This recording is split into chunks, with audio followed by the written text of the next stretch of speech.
გამარჯობა, ეთერშია დღის ამბები 4-ზე, მე ვარ ჟურნალისტი დიანა ტრაპაიძე. როგორ უნდა შევარჩიოთ უზენაესი სასამართლოს მოსამართლეები? პარლამენტი რამდენიმე პროექტს განიხილავს, ერთ-ერთის ავტორი 7 დეპუტატია. ირაკლი კობახიძე, არჩილ თალაკვაძე, მამუკა მდინარაძე, ანრი ოხანაშვილი, გიორგი კახიანი, დავით მათიკაშვილი, გურამ მაჭარაშვილი, ასეთია შემადგენლობა იმ დეპუტატებისა, რომლებმაც ეს კანონპროექტი მოამზადეს.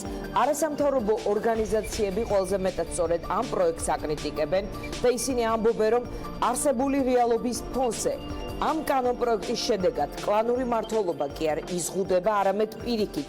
კლანს ეძლევა თავისუფლება თავისი გემოვნებით უადოდ დააკომპლექტოს საქართველოს უზენაესი სასამართლო მისთვის სანდო და მისდამი მორჩილი კადრებით. კლანს ეძლევა მექანიზმები, მაგალითად კონკურსში მონაწილე კანდიდატთა რიცხვის ხელოვნური შეზღუდვა, დასაშვები კანდიდატების თვითნებური გაცხრილვა, ფარული კენჭისყრა, გადაწყვეტილების დაუსაბუთებლობა და ინფორმაციის კონფიდენციალობა. რამდენიმე რეკომენდაცია, რომელიც პარლამენტს შესთავაზეს არასამთავრობო ორგანიზაციებმა, ასეთია: შეისწავლოს და შეაფასოს სასამართლოში არსებული კლანური მმართველობა, კლანის მიერ მანიფესტისა და პეტიციის მოთხოვნის შეუსრულებლობის შემთხვევაში დაიწყოს მსჯელობა საკანონმდებლო მექანიზმების შექმნით კლანის მმართველობიდან ჩამოშორებაზე. ასევე საუბარია იმაზე, რომ იუსტიციის უმაღლეს საბჭოს უნდა ჰქონდეს ვალდებულება თავისი გადაწყვეტილებების დასაბუთების, ასევე საუბარია შერჩევის პროცესში, საუბარია უზენაესი სასამართლოების მოსამართლეებზე, გარე ექსპერტები იქნენ ჩართულები და არსებულ ვაკანსიებზე მეტი რაოდენობით კანდიდატების პარლამენტისთვის წარდგენა იქნეს შესაძლებელი. დღეს იურიდიული კომიტეტის ხდომა ხმაურით დაპირისპირებით, მათ შორის ფიზიკური დაპირისპირების ფონზე იმართებოდა. რუსუდან ჯაბანიშვილი, ტვ1-ის ახალი ამბების ჟურნალისტი, ადევნებდა მთელ ამ ხდომას თვალს და ის ყველაზე საინტერესო ეპიზოდებს მოგვიყვება. დიახ, მთელი დღის განმავლობაში იურიდიულ საკითხთა კომიტეტის ხდომა დაძაბულ ფონზე მიმდინარეობდა, არაერთი კამათი და სიტყვიერი დაპირისპირება მოხდა კანონპროექტის განხილვის დროს.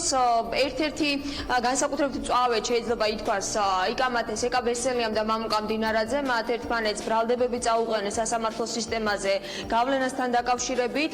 ეკა ბესელიამ შეახსენა ფრაქცია ქართული ოცნების თავმჯდომარეს, რომ სასამართლო ოჯახური ბიზნესი არ არის და მათი ინტერესებიდან არ უნდა გამომდინარეობდეს კონკრეტული გადაწყვეტილებები. თავის მხრივ მამუკა მდინარაძემ ეკა ბესელიასაც წაუყენა ბრალდებები და საპასუხოდ დაადანაშაულა კონკრეტულ პოლიტიკურ ინტერესებში და ჩვენ შეგვიძლია ხა მოვისმინოთ ეს სიტყვიერი დაპირისპირება. ამ კანონპროექტის, ამის ინიციატორთაგან, ვინც ამ კანონპროექტს ხელი მოაწერა, რომელი გავს იმ ადამიანს, ვინც იმ ატკაციან სიაში ეჩერებდა. იმ შემჩერებელი ადამიანი ამ კანონპროექტს შემოიტანდა ამ ორთვიანი ძალიან რთული პოლიტიკური და სამართლებრივი პროცესის და დუღილის ფონზე. თავარია მაგას ვერ გვაბრალებთ, მხარს უჭერდით. მე შემიწყვეტია, მე ძალიან დიდი ხანია გისმენ და არ გაწყვეტინებ. ტყუილები ხა მოიკითხე იქ, სადაც მიჩვეული ხარ ლაპარაკს და სიტყვები შეარჩიე. ქვეყანაში არაზოს არ დაკარგულა ის ემოციური, პოლიტიკური თუ სამართლებრივი განცდა, მუხტი და ძალა, რომლითაც სასამართლო უნდა იყოს ხალხის და არა ვიწრო ჯგუფის და არა ოჯახური ბიზნესის. დეკემბერში როგორი ინტერპრეტაციაც არ უნდა მოვაყოლოს ახლა ამას. კრიტიკის თავარი საფუძველი მე მგონი არ იმაც ლაპარაკ ამაზე, მაგრამ აუცილებლად ხაზი უნდა გაუსვათ. იყო ის, რომ იუსტიციის უმაღლესმა საბჭომ ყოველგვარი კრიტერიუმების და პროცედურების გარეშე წარმოადგინა სია და ეს იყო ცუდი. როგორ დაბრუნდა, რატო დაბრუნდა იქ კომიტეტის თავმჯდომარე გადადგა თუ არ გადადგა, რომელსაც სხვათა შორის შეეძლო, რომ უბრალოდ არ დაენიშნა ეს კომიტეტი და არ გადამდგარიყო ეს სიმართლე. მამუკა, ეხლა ამ თემას თავი დაანებე, იმიტომ რომ თქვენ ექსკლუზივი თემებზე არ აქვს არა, ნუ არ გიჟ ამ თემას თქვენ თამაშები შენ არ აქვს გამის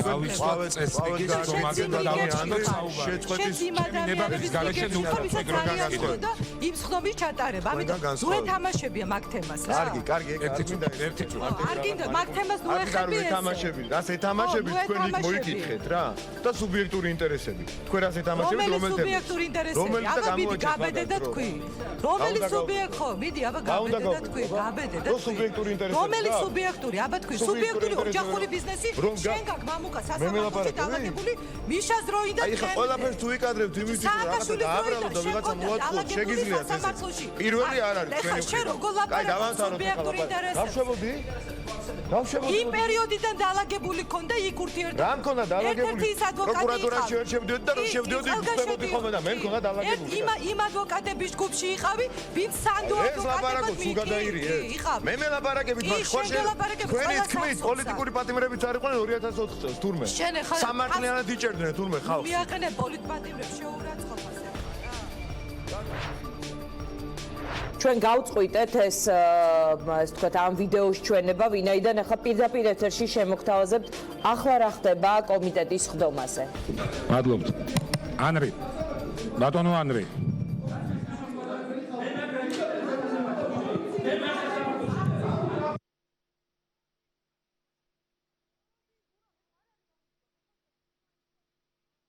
კორუფციაში ხელებს აფათურებდი მთელი ეს წლები სასამართლოს კორუფციაში.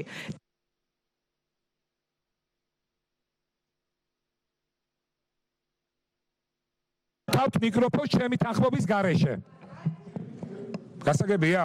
კარგით, დავასრულეთ მეორე საკითხის განხილვა, გადავედით მესამე საკითხზე, ბატონო ანრი.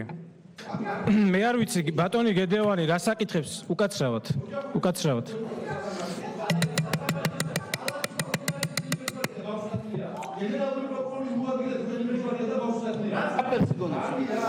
შენით მეუღლე სად არის? სად მუშაობს?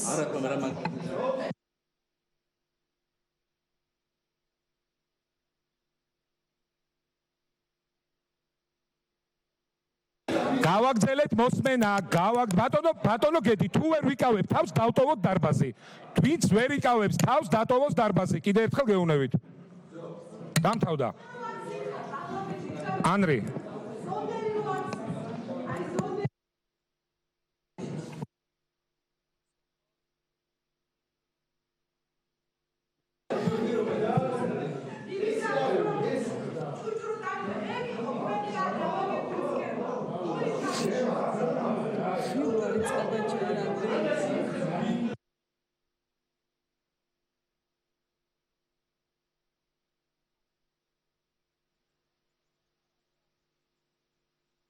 უკაცრავად ზურგით უნდა დგებით რა. ჟურნალისტებს ძალიან გთხოვთ, ზურგით უნდა დგებით ჟურნალისტები. ზურგით უნდა დგებით და გამოვწამდით აქეთ კომიტეტი მიმდინარეობს ერთი წუთით რა.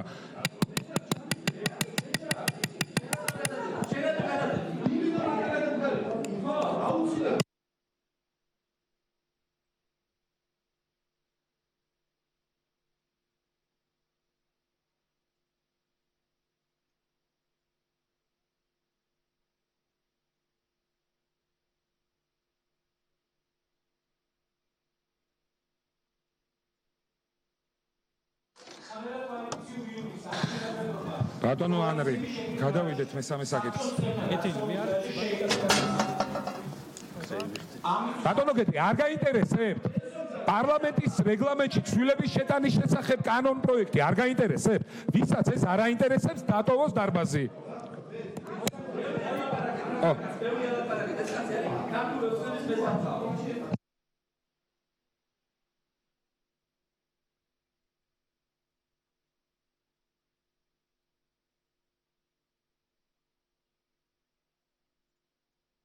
საიძგა მეორე ახსნა.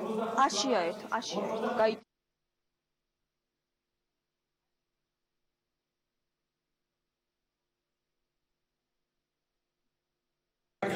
კარგით. აბა წესრიგი დავიცავით, გვეხება ყველას, მათ შორის ჟურნალისტებსაც.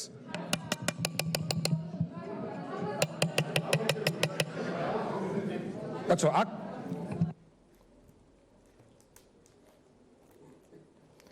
თქვენ უყურებთ, თვალსადევნებთ იურიდიული კომიტეტის ხდომას, სადაც განიხილება კანონპროექტი უზენაესი სასამართლოს მოსამართლეების შერჩევის წესია საუბარი და განიხილება 7 დეპუტატის მიერ ირაკლი კობახიძის და მისი თანამოაზრეების მიერ შერჩეული კანონპროექტი მთელი დღის განმავლობაში აი ამ კანონპროექტის განხილვას ახლდა მათ შორის ფიზიკური დაპირისპირება ოცნების წევრ ბერაიასა და ევროპული საქართველოს წევრ ოთო კახიძეს შორის სიტყვიერი შელაპარაკება ბესელიასა და მამუკა მდინარაძეს შორის და ბოლო ინციდენტი რომლის დროსაც მიკროფონები დროდადრო გამორთული იყო ამიტომ სრულად აღქმის და თვალყურისდევნების საშუალება არ ჰქონდა მაგრამ თქვენ ხედავთ ახლა ზარდიაშვილსა და ბესელია ფოფხაძეს შორის შელაპარაკებას ახლა უკვე კომენტარებს აკეთებენ მედიასთან თავის მხრივ ბესელია და ასევე ვანო ზარდიაშვილმაც გააკეთა კომენტარი მედიასთან.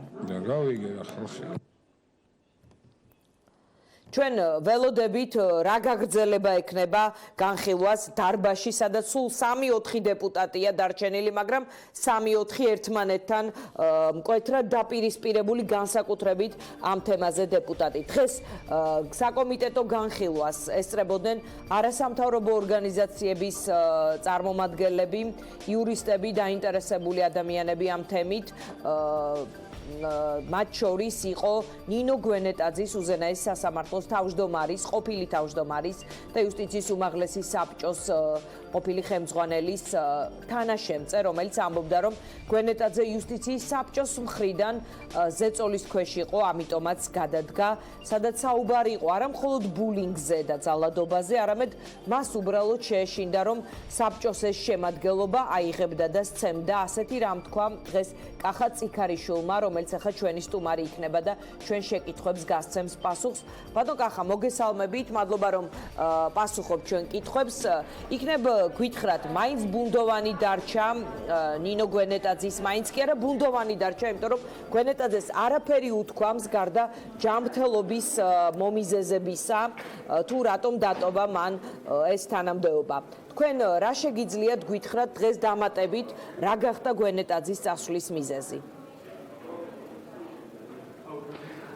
მოგესალმებით. მე ვიყავი ნინო გვენეტაძის თანაშემწე 2016 წლის თებერვლამდე და მე წამოვედი ზუსტად იმ დღეს, როდესაც მოხდა მამუკა ახვლედიანის გათავისუფლება საქალაქო სასამართლოს თავმჯდომარის თანამდებობიდან. მე გვენეტაძეს უთხარი წინასწარ, რომ თუ აპირებდა ამ გადაწყვეტილებაზე ხელის მოწერას, მაშინ ჩემთვის ეთქვა, გაეფრთხილებია, ანუ მე გავეფრთხილებიე და მე წავიდოდი, ასე ვთქვათ, ყოველგვარი ხმაურის გარეშე. ისედაც ხმაურის გარეშე წამოვედი, მაგრამ მე მაინც ვთხოვე, რომ წინასწარ გავეფრთხილებიე ამ გადაწყვეტილების შესახებ. ნუ სამწუხაროდ მე ეს გადაწყვეტილება გავიგე მედიიდან, ეს იყო თუ არ ვხდები 20 თებერვალი და იმავე დღეს დავწერე განცხადება და წამოვედი მე უზენაესი სასამართლოდან მაშინვე. შესაბამისად მე შემიძლია გითხრათ ის მოვლენები რაც ხდებოდა 2016 წლის თებერვლამდე და შემდგომ მე გვენეტაძესთან კომუნიკაცია არ მქონია და შემდგომ უკვე ის რაც თქვენც იცით რომ მან განაცხადა რომ ის იყო ძალადობის მსხვერპლი იუსტიციის უმაღლეს საბჭოს მხრიდან, ხოლო შემდგომ კი თანამდებობა დატოვა ჯანმრთელობის გაუარესების გამო. მე ჩვენ როდესაც მუშაობდით ერთად, თქვენ მხოლოდ საუბრობთ იმ ეპიზოდზე, როდესაც თქვენ იყავით, მუშაობდით მასთან ერთად? დიახ, მე შემიძლია გითხრათ იმ ეპიზოდზე დეტალურად, როდესაც ჩვენ ერთად მუშაობდით და 2015-16 წლებში გეგმავდით სასამართლო სისტემის გაჯანსაღებას და ჰქონდა იდეები, ინიციატივები და საქმიანობები, მათ შორის კლანის წინააღმდეგ მომზადებული მთელი რიგი ინიციატივები, რაც სამწუხაროდ ზოგი ჩავარდა, ზოგი ეს ინიციატივა, ზოგმა კიდე ნაყოფი ვერ გამოიღო. თუმცა მთავარი სტრატეგია, რაც მე გვენეტაძეს შევთავაზე, ეს იყო სასამართლოს საქმიანობის შეფასება. სასამართლოს წარსულის შეფასება, რომ კლანს დაერქმეოდა თავისი სახელი და იმ ბანკიერ სისტემას დაერქმეოდა თავისი სახელი. ეს მთავარი სტრატეგია სამწუხაროდ მან ვერ განახორციელა, ჯერ თავიდან კი გაიზიარა, მაგრამ შემდგომ უკვე ისეთი მოვლენები განვითარდა, რომ მან ვერ განახორციელა ეს სტრატეგია. მე წამოვედი უზენაეს სასამართლოდან და შესაბამისად უკვე ის ნელ-ნელა აღმოჩნდა კლანის შემიძლია. აი თქვენ საუბრობდით, რომ მას ორი სტრატეგია ჰქონდა, ან ამ ადამიანებთან ბრძოლის გამოცხადება, ან მათთან მორჩილება. და რომ მეორე აირჩია ნინო გვენეტაძემ. აი ეს გზაც კი არ აღმოჩნდა, ასე ვთქვათ, სწორი.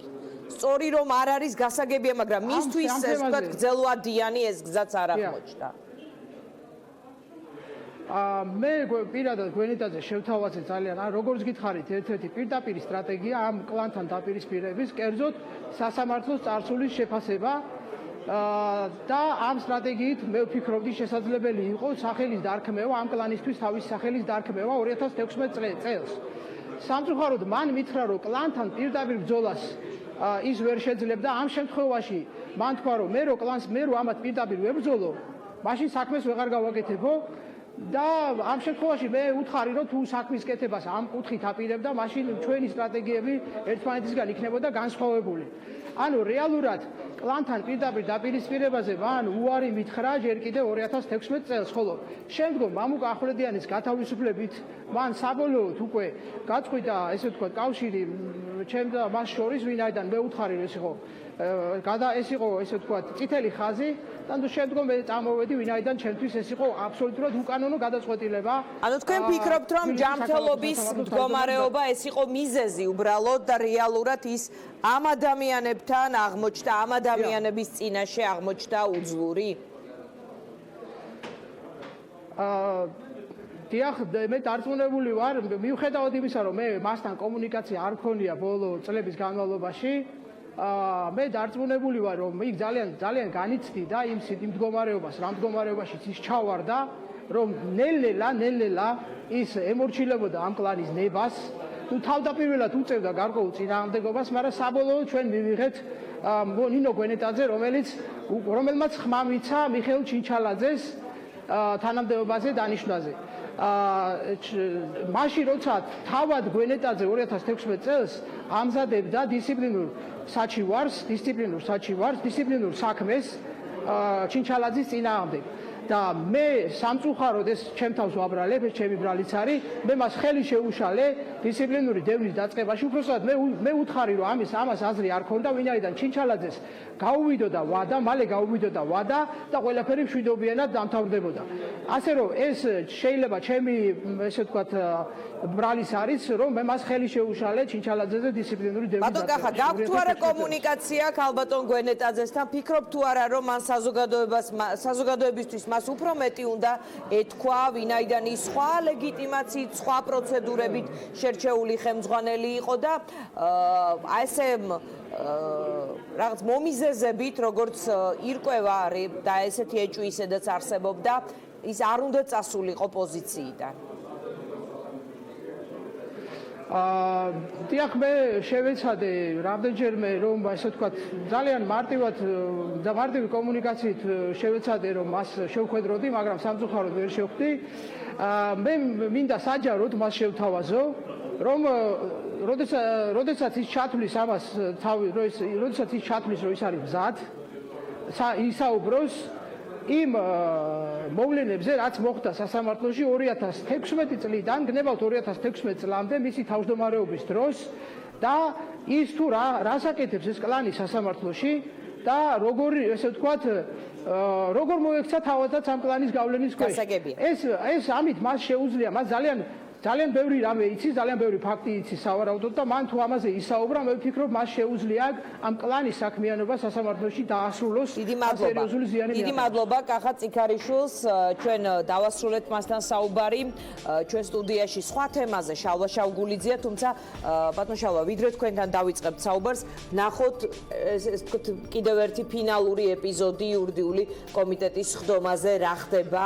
დღეს ეს ხდომა არის ნამდვილად ჟურნალისტების ყურადღების ცენტრში განიხილება ყველაზე ასე ვთქვათ კარგი პერსპექტივის მქონე კანონპროექტი, იმიტომ რომ ის უმრავლესობის წიაღშია მომზადებული აი ამ კანონპროექტის ბედი. ჯვარია და ბავშვთათლია.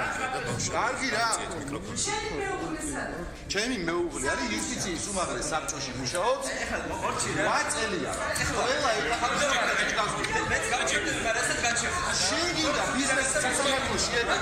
შენ გინდა ბიზნესის სასამართლოში რასაც ვერ მიიღო. თეო, გამოდი გასცე არ განაშენე. შენებით განაშენე. всё.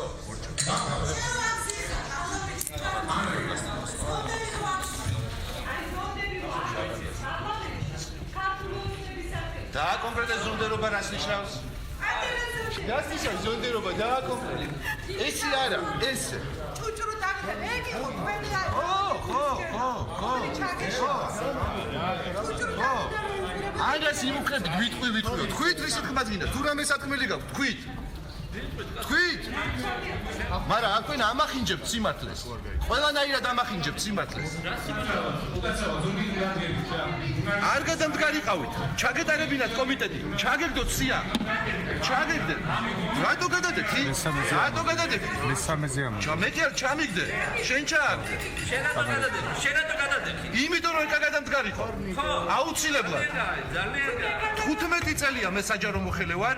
მე ჩემი ქვეყნისთვის პატიოსნად ვშრომობ 15 წელია უკვე. მე იმ ხელას იკეთე, ჩემი სამშობლოსთვის არ გამიკეთებია, როგორც ეკას გადადგომა შეუწყე ხელი.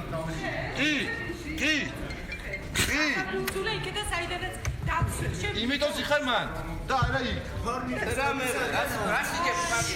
რას იგებთ მაგ? სასაცილო. აი რასაცილო. მე პოლემიკაში აღარ შემოვალ. შენ ასამარი დღეს ვემზად ვარ, სრულიად მედიის წინაშე ვაწყავაკეთებ განცხადება. არამს თუ პირველი მოადგილეობიდან გადადგომა, მე დღეს ვემზად ვარ პარლამენტის მანდატზე უარი თქვა, თუ ამ შემთხვევაში ეკაბესელიაც უარს იტყვის თავის მანდატზე. დღესვე მე პარლამენტის მანდატზე ვიტყვი უარს. აგით გამოიკვეთება მარტივად ყველაფერი.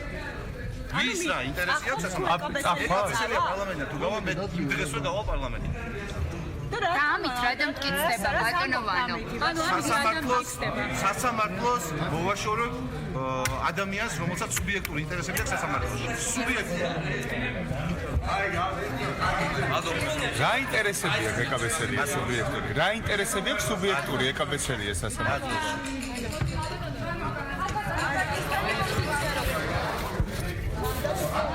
სონდერი დაწიეს პარლამენტში რა საკუთი შეამოწმე ზარბიაშვილის ფასია მაგი?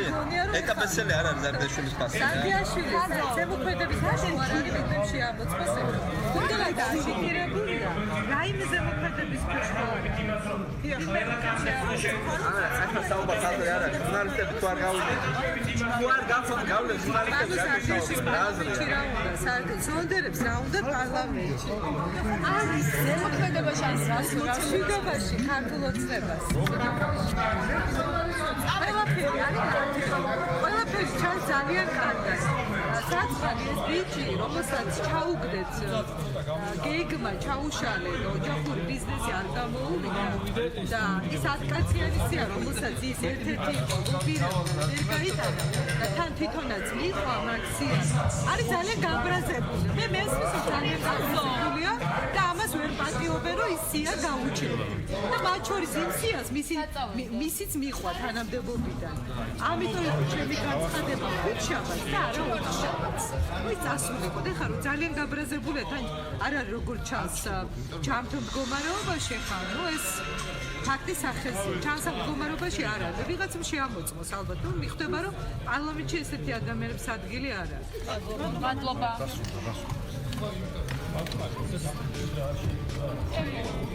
ჩვენ ვუყურებდით იურიდიული კომიტეტის ხდომის ბოლო ფინალურ მონაკვეთს. მშვიდობაში მოახმაროს ქართულ ოცნებას ბანო ზარდიაშვილი უთხრა ოცნებიდან ცოტა ხნის წინ წამოსულმა ეკაბესელიამ, ხოლო თავის მხრივ ზარდიაშვილი ამბობდა, რომ ბესელია ის დეპუტატია, რომელსაც სასამართლო სისტემის მიმართ სუბიექტური ინტერესები აქვს. ჩვენ გადავდივართ სხვა თემაზე, ეს არის შუალედური არჩევნები და ოპოზიციის სტრატეგია. საქართველოს პარლამენტში მთაწმინდის მაჟორიტარი დეპუტატის ასარჩევად შუალედური არჩევნები მაისში გაიმართება. სალომე ზურაბიშვილის გამარჯვების შემდეგ პარლამენტ წარმომადგენლობის შესავსებად სწორედ შუალედური არჩევნების ჩატარება უწევს. ერთ-ერთ ვერსიად განიხილება, რომ შალვა შავგულიძე იყოს დეპუტატი, რომელსაც ექნება ოპოზიციის მხარდაჭერა. ვინ არის კანდიდატი უკაცრავად? ისურვებთ დეპუტატობასაც, მაგრამ ამ პირველ შემთხვევაში კანდიდატი ჩვენ ვის თქვათ, ახლა ვისი მხარდაჭერის იმედი გაქვთ, იმიტომ რომ არის თუ არა მართლაც მოქმედებაში ეს რაღაც სტრატეგია ოპოზიციური, რომ ერთმანეთს ხელს არ შეუშლიან თავარი ოპოზიციონერი მოთამაშეები. დიდი მადლობა დიანა მოწვევისათვის, მივესალმები თქვენს ტელემაყურებელს. დიახ, პრინციპში ესეთი სტრატეგია ფაქტურად არსებობს იმ თვალსაზრისით, მე არ ვიტყვი, რომ ესეთი საერთო ოპოზიციურ კანდიდატზე შეთანხმება, რომ ეს რეალურია, ასე არ ადგას საკითხი, მაგრამ ის, რომ დასავლური ორიენტაციის რეალური ოპოზიციური ძალების აქვთ ურთიერთშორის კონსულტაციები, რათა ერთმანეთს არ დაუყენონ კონკურენტი კანდიდატები და ამ კონსულტაციების შედეგად მოხდეს შეჯერება პოზიციების იმასთან დაკავშირებით, რომ სად ვის აქვს უფრო მეტი შანსი გამარჯვების და ის საარჩევნო ოლქი დაეთმოს მას, ეს ნამდვილად სახეზეა. ჩვენ შემთხვევაში, ჩვენ თავისუფალმა დემოკრატებმა, როდესაც დადგა უკვე ამ მთაწმინდის შუალედური არჩევნების საკითხი, შეგნით გუნდში, პარტიაში დავფიქრდით, რომ არ გამოგვეტოვებინა ეს არჩევნები და დაგვეყენებინა კანდიდატი. შეგნით შევჯერდით, რომ მე ვყოფილიყავი კანდიდატი. ამის შემდეგ, რა თქმა უნდა, ჩვენ დავიწყეთ. აი რა ფორმატში არის ეს მსჯელობა, იმიტომ რომ ჩვენ ვხედავთ ოპოზიციურ სხვადასხვა ტიპის ერთობას. მაგალითად, ყველანი რაღაც ლიდერთა საბჭო ქვია, იკრიბებიან, მათ შორის შეიძლება აი ამ პროდასავლურ საზომში ვერ ჯდებოდეს ზოგი, ასეთი ტიპის შემადგენლობაც არსებობს. არსებობს ფართო შემადგენლობა პროპორციულ სისტემაზე გადასვლის მსურველთა, აი რა ფორმატი ქვია იმას, რა ფორმატშიც თქვენ მსჯელობთ, რომ ერთმანეთი არ დაუყენოთ კონკურენტები? დიახ, რაც შეეხება აი უფრო ფართო შემადგენლობას პროპორციულ სისტემაზე გადასვლასთან დაკავშირებით, იქ მართლაც გაერთიანებული, ეს არის თემატური გაერთიანება ოპოზიციური სპექტრის, იქ გაერთიანებულია, მე ვფიქრობ, ყველა რეალური ოპოზიციური ძალა გარდა ხელისუფლების, უпростоროდ ხელისუფლების გარდა სხვა პოლიტიკური სუბიექტები. მაგრამ ამ შემთხვევაში საქმე ეხება ცოტა სხვა საკითხს. აქ გარკვეული პოლიტიკური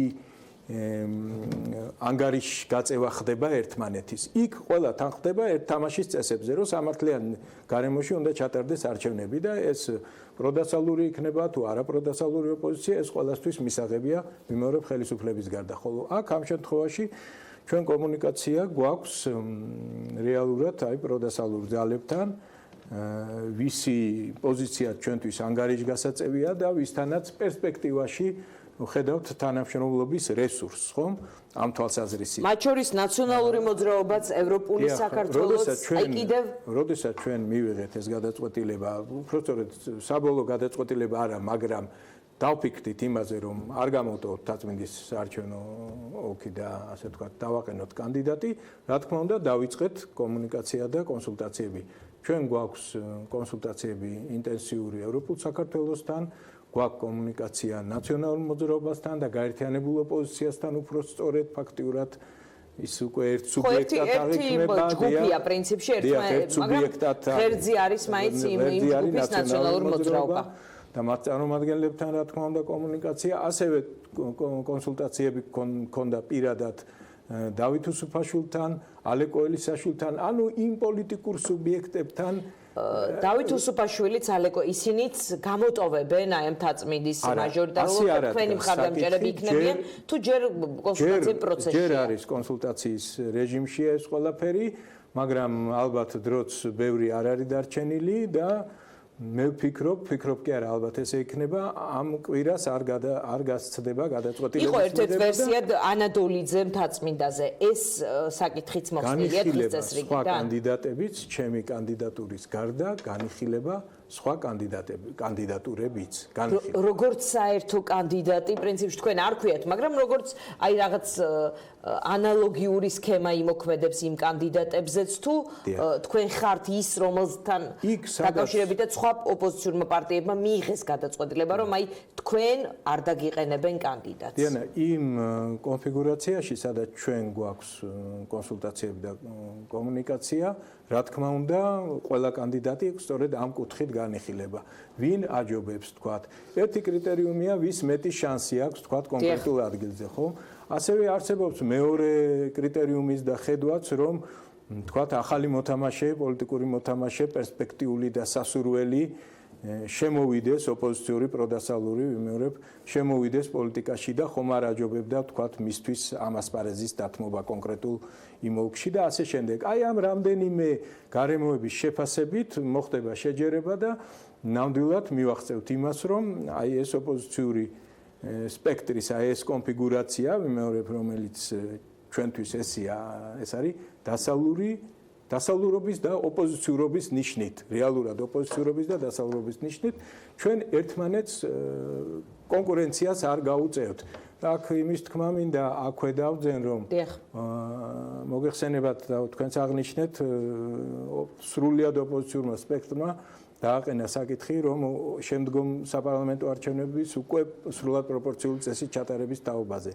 და მე ვფიქრობ, ხელისუფლებისთვის უმჯობესია, რომ თანხმობა განაცხადოს, ვინაიდან აქ ძალიან დიდი გაერთიანება. ასეთი სტრატეგიით შეეცდებით გამარჯვებას, ეს არის ყველა შეჯერება თითო კანდიდატზე. თუ მაჟორიტარული ოლქები მაინც დარჩება, უდიდესი ნაწილი ოპოზიციის მაინც მოვახერხებთ შეთანხმებას და ჩვენ ერთმანეთს გავაძლიერებთ კონკრეტულ მაჟორიტარულ ოლქში და არ გაუწევთ კონკურენციას და არ დავართმევთ ხმებს. ხომ არ ფიქრობთ, რომ მაინც იქნებიან ისეთი პოლიტიკოსები ან დამოუკიდებელი კანდიდატები, რომლებიც დისონანსს შეიტანენ ამ სტრატეგიაში?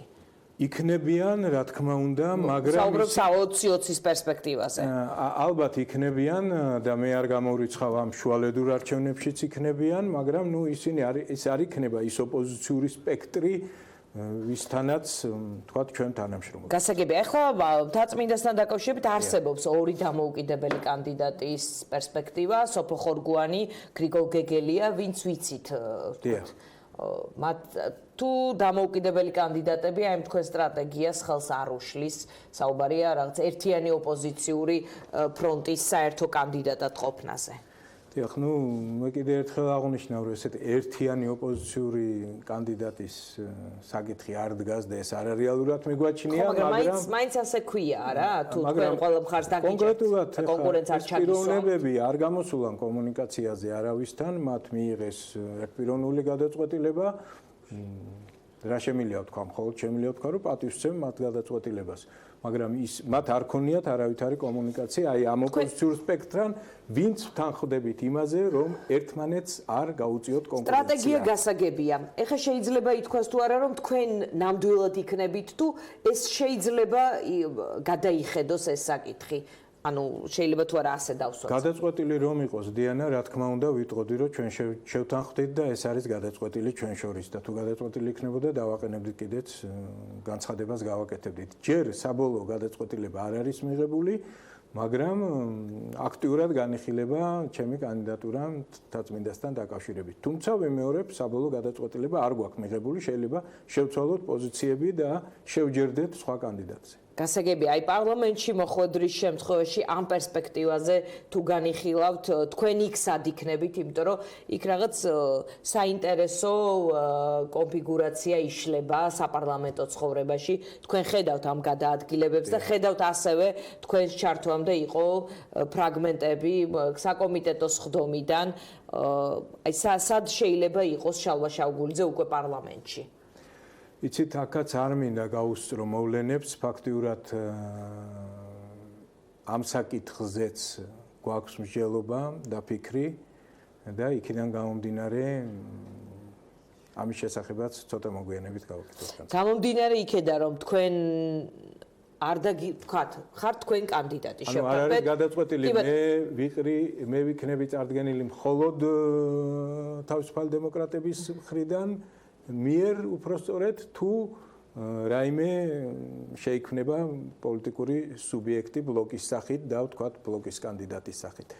ესეც არ არის საინტერესო იქნებოდა, იმიტომ რომ ბლოკის შემთხვევაში რაღაც ანგარიშვალდებულების მექანიზმი იარსებებდა, რაც პარლამენტში შესვლის შემდეგ არა თუ ანგარიშვალდებულება ალბათ არ არის აქ უფრო სწორი ფრაზა, აქ არის მომავალი თანამშრომლობის პერსპექტივა, იმიტომ რომ თუ დიახ მოხდება ბლოკის სახით კანდიდატურის წარდგენა, ეს უკვე ფაქტიურად ნიშნავს გარკვეულ განაცხადს მომავალ უფრო ხანგრძლივ თანამშრომლობაზე და უახლესი ეს იქნება შემდგომი საპარლამენტო არჩევნები. კარგი, დავალოდოთ, რა გადაწყვეტილება იქნება მთაწმინდასთან დაკავშირებით მიღებული. რეკლამის შემდეგ ჩვენი სტუმარი გიგი უგულავა იქნება, შალვა შავგულიძეს მე ვემშვიდობები და ვიდრე რეკლამა გვაქვს, კიდევ ერთი ფრაგმენტი ვნახოთ დღეს საკომიტეტო სხდომა, თავს არ გვანებებს, ან ჩვენ არ ვანებებთ იმდენად, სულ რაღაც ხდება აი ამ საკომიტეტო განხილვის დროს. მაგის გამსასწრელი. არის ბევრი რამის გამსასწრელი. ამიტომ ისე ნუ დაპატარავდებით, რომ ზღვის დონეზე დაბლა დავიდეს ადამიანის ღირსება. და იმ დონეზე თუ დახვალ, ეხა იქამდე ვერ ჩამოყვებით, მაგრამ რაღაცა დონიდან აუცილებლად მომიწევს პასუხების გაცემა. ამიტომ ანრი, ვიდრე ესეთი ყალბი დამაჯერებლობით ეხა იქიდან დაგველაპარაკებით, ცოტა პაუზა გააკეთეთ, ცოტა გაიაზრე სადახარ, სად ლაპარაკობ და მე რაღაცა სიდინჯის მაგვარი რომ შემოგეპარება ცოტა უფრო ნორმალური გახდება ეს დიალოგი. სხვაგვარად მე უბრალოდ მომიწევს რაღაცებზე მწარე ჩეხსენება და ერთი წამი დამშვიდი ერთი წამი დამშვი. არა ის არის რაც გააკეთე იმის პასუხი ახლა რამდენს გაბედავ კიდე ესე თავხედურად მოქცევას იგივეს მიიღებ აქედან და ამიტომ მე გირჩევ უბრალოდ შეურაცხყოფები მოდის მაშინ როდესაც არგუმენტები იკლებს ქალბატონოვეკა შეურაცხყოფა მაშინ მოდის როცა არგუმენტები იკლებს ძალიან გქონდ კორექტული იყავით და გისმენთ დიდი სიამოვნებით თქვენი კითხვები მაინტერესებს ამ დაიმშვიდეთ ნერვები ორივე დაიმშვიდეთ შენ განსაკუთრებით დაწყნარდი და დამელოდე ცოტა ხან დავასრულო ის რა წაიკითხე დასრულედათო ყველა გამეცადინებდი მაქსიმუმის წაყვანაში ესე უნდა მოიქცე ეხა რა შეეხება სამართლებრივ საკითხს ის რა წაიკითხე ეს ყველაფერი ეხლა არის აი ისეთივე სრულიად აბსოლუტურად მიუსადეგი ამ სიტუაციასთან და ისეთივე ახლა აბსურდი როგორც აი ეს ელემენტარული საკითხები რომელზედაც ლაპარაკობთ რომელსაც თავდაყირა დააყენა ეს ყველაფერი შეეხლა ლაპარაკობ მთავრობის მიერ მომზადებულ კანონპროექტზე და მთავრობის მიერ მომზადებულ კანონპროექტზე და ეს არის პროცესი რომელსაც და ჩანაწერები რომელიც არის რამდენიმე მუხში რომელიც ეხება როდესაც იუსტიციის საბჭო ნიშნავს მოსამართლეებს პირველ და მეორე დონეზე. სადაც აი მნიშვნელობას რო ვერ ხედავ ანრი ეგ არის ჩვენი უბედურება სტრასბურგის სასამართლოსა და იმ გადაწყვეტილებების სავალდებულოებას რომ არ აღიარებენ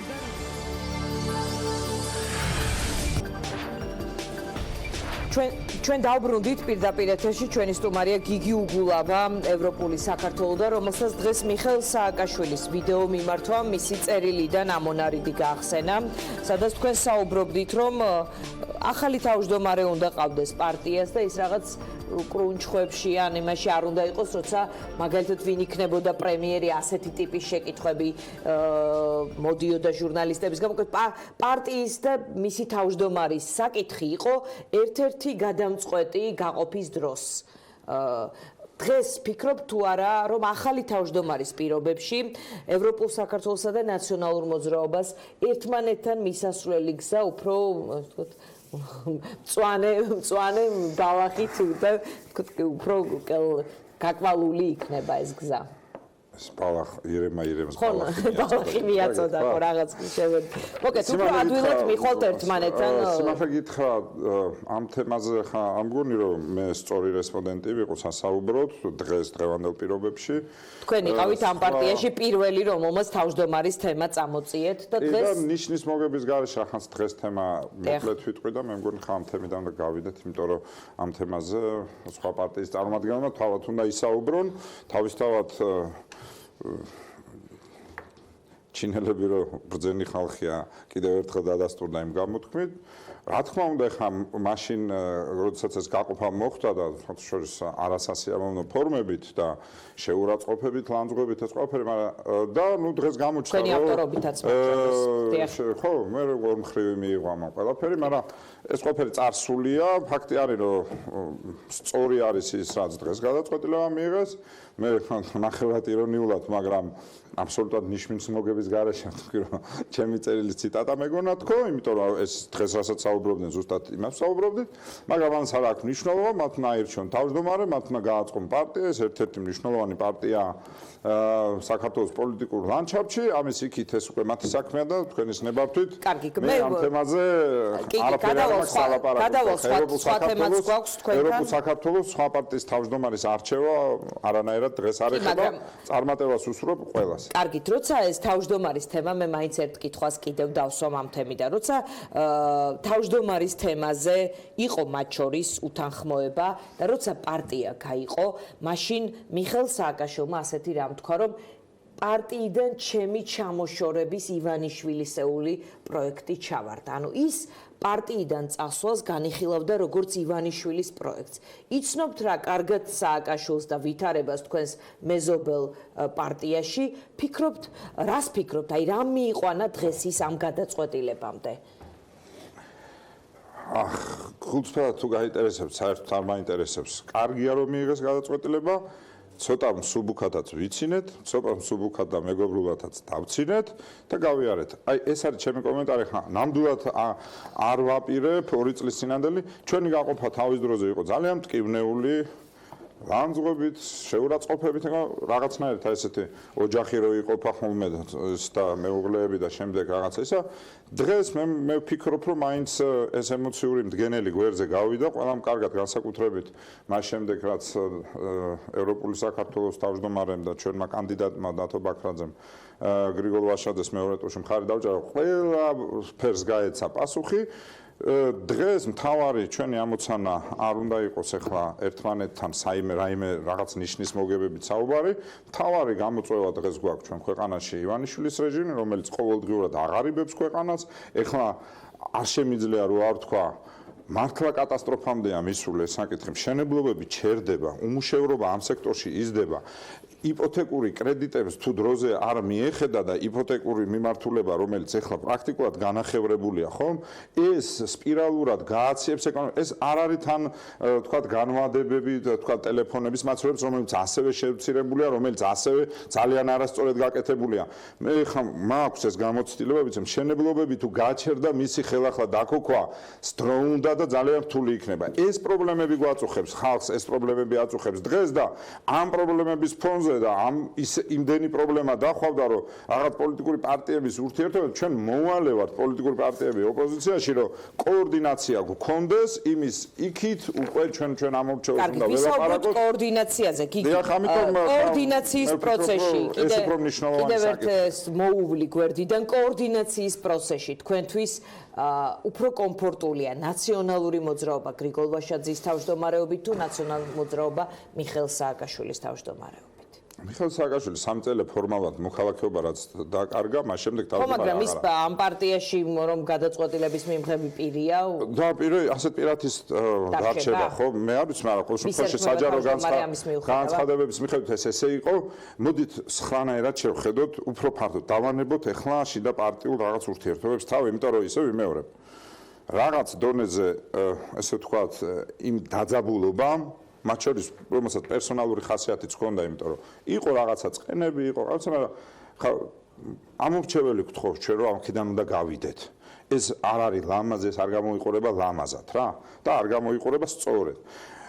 არის რაღაცა ამდენიმე ფუნდამენტური საკითხი, რომელშიც მე ვფიქრობ ამ შემთხვევაში და ამ თემას ეხება,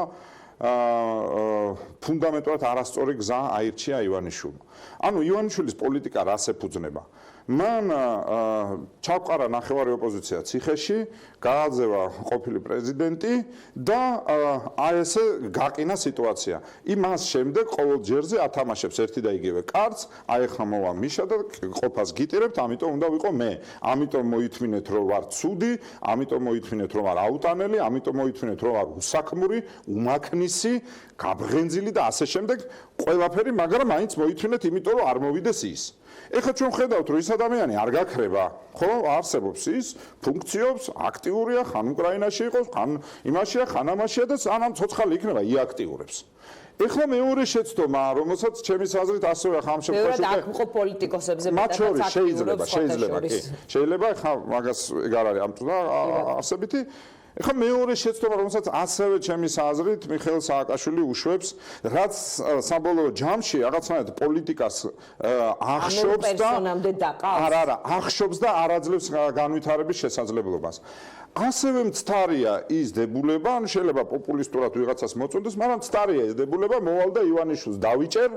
წინადადება არის მცდარი, არაშესრულებადი, ივანიშვილი ზუსტად ისევე მოახერხებს ქვეყნიდან წასვლას, როგორც სააკაშვილმა თავის დროზე მოახერხა, თუ ეს საფრთხე მან დაინახა და არანაკლებად თუ მან გადაწყვიტა სისხლს გაუშვებს ნებისმიერ ხელისუფლებას, რომელიც მოვა მას აქ ძალიან ბევრი ფული, დაიფიქრავს ლობისტებს, დაიქირავებს, რა ვიცი, გააკეთებს თუ გინდა კიდე 7 ტელევიზიას, 8 პარტიას და ასე შემდეგ და ეს არ დამთავრდება, ეს ძიძგირავ. ეს ოპერაცია არ ხრება. ერთი წუთი დავასრულებ. ამიტომ ანუ ხედავთ, ერთმა შეცდომა დაუშვა, მეორე იგივე შეცდომას უშვებს. ჩვენ, ვისაც უფრო მეტი პასუხისმგებლობით გვაქვს პრეტენზია, რომ უყურებთ საკითხს, უნდა სხვა რამე შევთავაზოთ და ეს სხვა რამე რა არის? ეს ხალხი არის მოცემულობა. ჩვენ ხო არა ვართ ეხლა რაღაც ომში, რომ ან ერთმა ერთი მეორე მოკლას, ან პირველმა მეორე მოკლა. ესენი არის მოცემულობა. როგორ უნდა გავიდეთ აი ამ რაღაცა მოჯადოებული წრიდან. ამ მოჯადოებული წრიდან გასვლის ერთადერთი შესაძლებლობა არის თუ გადავალთ პროპორციულ საარჩევნო სისტემაზე. სადაც ყველა მოთამაშეს უკვე თავისი პროპორციით ექნება შესაძლებლობა მონაწილეობა მიიღოს კოალიციის იქნება თუ ძალაუფლების ფორმირებაში. რატომ არის ეს მნიშვნელოვანი? ვერც ერთმა მეორე ვერ დაიჭირა და ვერც მეორე პირველს ვერ დაიჭერს. და ქვეყანა არ შეიძლება აი ამ პინპოკის მძევალი აღმოჩნდეს და ერთ-ერთი შემაკავებელი რა არის? თუ არის კოალიციური მთავრობა და კოალიციური მთავრობა, რეალური კოალიცია, თორე ხა ქართული ოცნება თავის თავს კოალიციას უძახდა, მაგრამ ერთი კაცის გარშემო გაერთიანებული რაღაც ჯგუფია, ხო? რეალური კოალიცია შესაძლებელია დიანა მხოლოდ და მხოლოდ პროპორციული არჩევნების შემთხვევაში და მხოლოდ რეალური კოალიცია იქნება იმის გარანტი, რომ ვინც არ არის დასაჭერი კანონიერად ის არ დაიჭირო და ვინც კანონიერად დასაჭერია, იმას სასამართლო დაიჭერს. ამიტომ ყველა პარტია უნდა დაგეგმოს ივანიშვილის და სააკაშვილის როგორც მოცემულობის, როგორც პოლიტიკური მოთამაშე. ორივე, ჩვენ ევროპული საქართველო პოლიტიკურ დღის წესრიგს გეგმავთ არა სურვილებით. ივანიშვილს, იმიტომ რომ მას დღეს ძალაუფლება უკვე თავის სურვილით და გაძევებული ყავს ის კაცი. სააკაშვილიც იგივე სიძახის მოვალ და გაგაძევებ ან დაგიჭერ. დაძევება გაწევება ერთი და იგივე ამ შემთხვევაში, ხო? ეს ძირშივე არასწორი არის, ეს პოლიტიკას ალპობს. ეს ორი მოცემული და ოღონდ ხას უსვამს თითქოს ეს ორი ადამიანი რაიმენაირად მაღლა დგას და განსხვავებულია.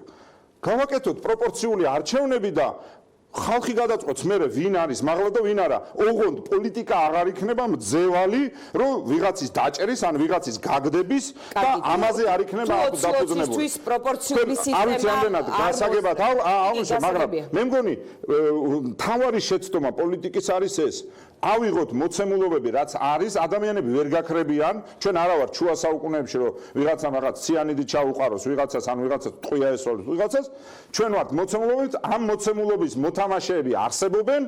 მე დღევანდელი ეს მოთამაშეები შეიძლება არ მომწონდეს, მაგრამ ამ მოთამაშეების მძევლად აი ეს სისტემა აღწევს. ამიტომ არის მნიშვნელოვანი და ამ თვალსაზრისით ნაციონალური მოძრაობაც მონაწილეობს ამ სისტემაში. ყველა ვარიანტში გარდაუვალია. მუშავდა 20-20-ისთვის თქვენ ახლა რაც შეიძლება მოხდეს მთაწმინდაზე ან მოხდეს მერების არჩევნებში, ფიქრობთ რომ დატესტავთ სტრატეგიას, რომელიც კარგად იმუშავებს 20-20-ზე, როცა ოპოზიცია რაც შეიძლება ფართო შემადგენლობით შეჯერდება კონკრეტულ კანდიდატებზე, მაგალითად ზუგდიდში ეს შეიძლება იყოს მელია, მერებზე ვსაუბრობ, ან ზესტაფონში კირკიტაძე, ასეთი რამ ითქვა და ამიტომ გეკითხებით. ისე ვიმეორებ, ნაციონალური მოძრაობა რომელ კანდიდატებს დააყენებს, ის არის თავიდან ბოლომდე ნაციონალური მოძრაობის გადასაწყვეტი. ხო, მაგრამ ჩვენ ხომ არის რომელს დაუჭერთ მხარს და აქცევთ რაღაც საერთო ოპოზიციურ კანდიდატს. ზუსტად ამას ვამბობ. ჩვენი ამოცანა, ევროპული საქართველოს და მისი პარტნიორების ამოცანა არის, რომ არ მოხდეს ხმების გაყოფა. შესაბამისად არის მნიშვნელოვანი დაახლოებით 5 თუ 6 ოლქი და ამ 5-6 ოლქიდან მოხდება გადანაწილება იქ სადაც ჩვენი კანდიდატი იქნება წარმოდგენილი არ დააყენებს სხვა ოპოზიციური პარტია ამ შემთხვევაში მოლაპარაკებები ჩვენ ნაციონალურ მოძრაობას და იმ გაერთიანებასთანაც გვაქვს და ასევე სხვა პარტიებთან თავისუფალ დემოკრატებთან რომელთანაც ჩვენ უფრო განსაკუთრებული ესე ვთქვათ სტრატეგიული სიახლოვე და ღირებულებითი სიახლოვე გვაქვს ვიდრე ნაციონალურ მოძრაობასთან არა ნაციონალურ მოძრაობასთან ჩვენ ძალიან მნიშვნელოვანი წარსული გვაკავშირებს მაგრამ დღევანდელობა განსხვავებულია მე ვიტყოდი იმიტომ რომ ნაციონალურ მოძრაობა უფრო სხვა ნიშაზე ორიენტირებული პარტიის ცუდი კი არ არის, უბრალოდ ჩვენ განსხვავებული ხედვები გვაქვს მთელ რიგ საკითხებში, მაგრამ თან ხვდებით იმაში, რაც თავარია. თუ იქნება მაჟორიტარული სისტემა, ამ მაჟორიტარული სისტემის იმედი აქვს დღეს ივანიშვილს რომ 20-20-ში გაძვრეს. მანდატს აბსოლუტურად გუცხელად ვამბობ, ცდება, იმიტომ რომ შეუძლებელია პარტიამ 35-37% აიღოს, მერე მაჟორიტარების ხარჯზე გაძვრეს და მას ჰქონდეს იმხელა ლეგიტიმაცია, რომ მართვა შეძლოს. პირდაპირ შემიძლია ვთქვა, ვერც ერთი პარტია, ვინც 35%-ის ფარგლებში და 37%-ის ფარგლებში პროპორციულში აიღებს, ის ვერ მართავს. რამდენი მაჟორიტარიც გინდა გყავდეთ, ბატონო ბიძინა, თქვენ აუცილებლად ამოყირავდებით, იმიტომ რომ შეუძლებელია. 35% არის ის სასტარტო პოზიცია, რომ შეგიძლია მართო მხოლოდ კოალიციით. მაგრამ თუ გადაწყვეტ მართო მაჟორიტარებით, ეს აუცილებლად მარცხით და ფიასკოდ დამთავრდება. ამიტომ ჩვენ მაინდა-მაინც თუ შეგვჭა ეს პროპორციული და მაჟორიტარული ერთად არჩევნები 2020-ში, მნიშვნელოვანია რომ ჩვენ ეხლა ვანახოთ საზოგადოებას, რომ შეგვიძლია კოორდინაცია და ამით კარგოთ ალბათ მათ შორის თქვენ ალბათ ხედავთ რომ სახელმწიფო პროპაგანდა ძალიან სასაცილოდ გამოიყურება როდესაც ევროპული საქართველო და ნაციონალურობა ერთიანდებიან მე მინდა მაგალითად სიტყვა გაერთიანება კნინობითი ქართულ საზოგადოებაში ისტორიულად და არც ეხლა და არც მომავალში სიტყვა გაერთიანება კონტექსტსაც რო თავი დავანებოთ არასდროს არ ყოფილა ამიტომ რაც არ უნდა იძახოთ გაერთიანება კი ვერთიანდებით ივანიშვილის წინააღმდეგ მაგრამ პარტიულად ჩვენ არც არავისთან არ ვერთიანდებით და ვერც გავერთიანდებით რომ განსხვავებები გვაქვს მაგრამ მრახანც მაჟორიტარული სისტემა თავს მოხვეული გვაქვს ამიტომ ჩვენ ერთმანეთს არ უნდა დაუყენოთ იმის რომ კონკურენტული იყოს ის მაჟორიტარული ამიტომ შესაძლებელია იყოს რამდენიმე მსხვილი პოლიტიკური ესე ვთქვათ ჯგუფი და ამ თვალსაზრისით უალტერნატივია კოორდინაცია მათ შორის დაბლოკებაც პირდაპირ ვიტყვი მნიშვნელოვანია იმიტომ რომ თუ ჩვენ გვინდა რომ მსხვილ მოთამაშე და ხელისუფლების ალტერნატივა ჩამოყალიბდეს შენ უნდა გქონდეს ღია კარები შეძლო თანამშრომლობა სხვა პარტიებთან რაღაცა შენ დათმო რაღაცა სხვან დათმოს იმიტომ რომ ჩვენი ამორჩეველი გვიყურებს და ამას ასე მოითხოვს და აი ამ კონტექსტში შესაძლებელია რამდენიმე მსხვილი პოლიტიკური გაერთიანება მივიღოთ რომელებმაც შეძლონ თანხმება მაჟორიტარების ნაწილში ეს განოლებს აი იმ მადას რომელიც დღეს და იმ ცრუიმას ჩვენ ვნახავთ ამიტომ ამ თვალსაზრისით ჩვენ ხა ესე მოხდა განაწილება რომ თაწმინდაზე ევროპული საქართველოს ესე ვთქვათ კანდიდატი იქნება ჩვენ გვაქვს კონსულტაციები ევროპული თუ თავისუფალი ევროპული ანუ ჩვენ გვაქვს მოლაპარაკება ნაციონალურ მოძრაობასთან და მის გაერთიანებასთან რომ თქვათ ზუგდიდში მათი კანდიდატი იქნება და აქ ჩვენი შემდეგ უკვე ჩვენ მოლაპარაკებებს ვაწარმოებთ როგორი პოზიციონირებით წარდგება ამიტომ ამ განაწილებაში ევროპული საქართველო იქნება წარმოდგენილი და მე იმედი მაქვს რომ ისე როგორც ჩვენ ზუგდიდში დაუჭერთ ოპოზიციურ კანდიდატს ასევე მათი კანდიდატი ჩვენ მათი ამომრჩევლები ჩვენ დაგვიწევენ მარნეულში მაგალითად და თაწმინდაში ანალოგიურად სულ საზოგადოებას მარნეულს წარუდგინოს კანდიდატი იმიტომ რომ კამპანია უნდა იყოს მნიშვნელოვანი საზოგადოებთან ჩვენ უნდა გვახსოვდეს რომ მომდევნო 2 თვე აი ამ კამპანიის პარალელურად აი ესე ურცხვად უმრავლესობა შეეცდება აი ესე გალოპის მეთოდით გაიტანოს ეს სასამართლოს უზენაეს სასამართლოს დაკომპლექტების თემა თავისი კანდიდატებიანად მე ძალიან ილუზიათი არ ვიკვებები შეიძლება 1-2 გვარი შეცვალონ შეიძლება ჩინჩალაძე ამოიღონ და ვიღაც ჩინჩალაძე ბიძაშვილი ჩასვან მაგრამ არსებითად ის იქნება სია რომელსაც ის კლანი წარმოადგენს ამიტომ ამ არჩევნებზე ფუნდამენტურად მნიშვნელოვანი იქნება ისეთი კანდიდატის შერჩევა, რომელსაც აქვს